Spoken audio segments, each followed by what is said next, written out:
కళ్యాణ లక్ష్మి షాదీ ముబారక్ చెక్కులతో పాటుగా తులం బంగారం ఇవ్వాలని హుజరాబాద్ ఎమ్మెల్యే పాడి కౌశిక్ రెడ్డి ప్రభుత్వాన్ని కోరారు. హుజరాబాద్ నియోజకవర్గంలో కళ్యాణ లక్ష్మి షాదీ ముబారక్ దాదాపు 75 ప్రపోజల్ ఎమ్మెల్యే పాడి కౌశిక్ రెడ్డి సంతకం చేసి ప్రభుత్వానికి పంపించడం జరిగింది. ఈ సందర్భంగా ఆయన మాట్లాడారు. ఈ 75 చెక్కులకు ₹1,00,000తో పాటు తులం బంగారం ఇవ్వాలని, అదేవిధంగా డిసెంబర్ 9 తర్వాత పంపిణీ చేసిన లబ్ధిదారులందరికీ కూడా తులం బంగారం ఇచ్చేలా ప్రభుత్వం చర్యలు తీసుకుని ఇచ్చిన మాట నిలుపుకోవాలని ఆయన ప్రభుత్వాన్ని కోరారు. ఇవాళ కళ్యాణ లక్ష్మి చెక్లకి దాదాపు జమ్మికుంట రూరల్ నుంచి దాదాపు 75 చెక్లకి ప్రపోజల్ ఇవాళ పంపడం జరుగుతూ ఉంది.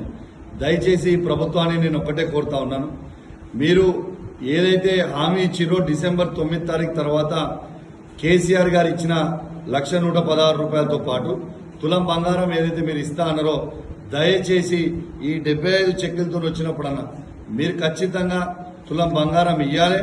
తర్వాత డిసెంబర్ 9 తారీఖు తర్వాత ఏవైతే 700 చెక్కులు మన కళ్యాణ లక్ష్మి పంచమో ఆ లబ్ధిదారులకు కూడా మీరు ఖచ్చితంగా తులం బంగారం ఇవ్వాలని కోరుకుంటూ సెలవు తీసుకుంటా ఉన్నాను. జై తెలంగాణ, జై కేసీఆర్.